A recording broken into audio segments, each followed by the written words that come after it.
یہی قریب میں جو رائے گنج کا مرکز، میں پہلی دفعہ جب یہاں سے 4 مہینے لگا کر گھر گیا تو گھر مفتی تقی عثمانی صاحب سے میں نے گزارش کی حضرت تشریف لے کر آئے، اور یہی بات جو بھی میں آپ سے کہہ رہا ہوں نا، اللہ کے لیے اپنے نفس پر پہلا قدم رکھنا، پہلا قدم نفس پہ رکھنا، دوسرا قدم جنت میں۔ تو طبیعت پر بڑا بوجھ پڑ رہا تھا، میں کیسے کروں گا، میں کیسے کروں گا۔ آج کے بعد اگر نامحرم عورت سامنے آئے گی تو میں نظریں کیسے ہٹاؤں گا؟ سامنے سے نامحرم عورت آئی، آپ کی اس پر پہلی نظر پڑی اور آپ نے اپنی نظر جھکا لی، اسی لمحے اللہ پچھلے سارے گناہ معاف کر دیتے ہیں، اور ایمان کی وہ حلاوت عطا فرماتے ہیں جس کو آپ اپنے سینے میں محسوس کریں گے۔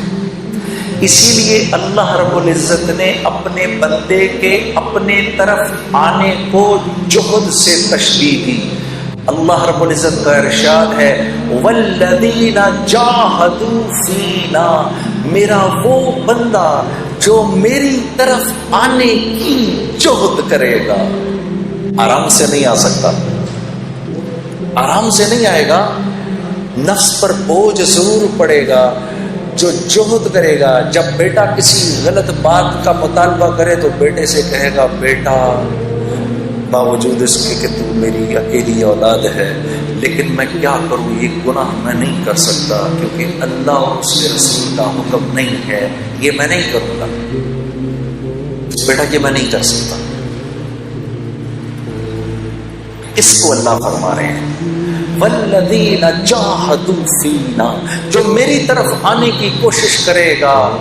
لنہدینہم سبلنا، میرے بندے غور سے سن، میں ضرور در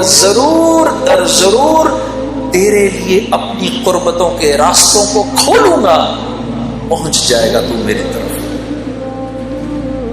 تو میں نے جب یہ بات سنی تو میں مفتی صاحب کا چہرہ دیکھنے لگا، میں نے کہا حضرت مجھے بات سمجھ نہیں آئی،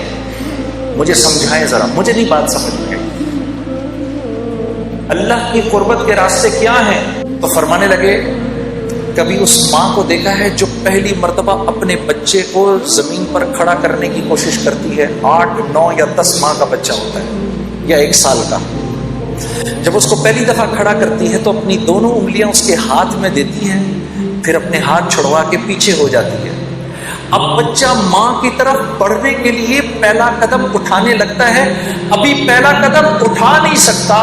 ماں فرتے جذبات میں دوڑ کر اس کو پھر گلے لگا لیتی ہے۔ جب بندہ اس بات کا عزم کرتا ہے میرے رب تو کتنا میرا کریم رب ہے، اب تک میں نے کتنا تجھ کو ناراض کیا، آج کے بعد یا اللہ میں تیرے حکموں کو نہیں توڑوں گا، میں پوری کوشش کروں گا کہ یا اللہ میں تیرے حکموں کو پورا کروں، کمی بیشی رہ جائے تو معاف کر دینا۔ جب وہ یہ ارادہ کرتا ہے تو اللہ رب العزت دوڑ کے آ کے اپنے اس بندے کو سینے سے لگا لیتے ہیں۔ ارادہ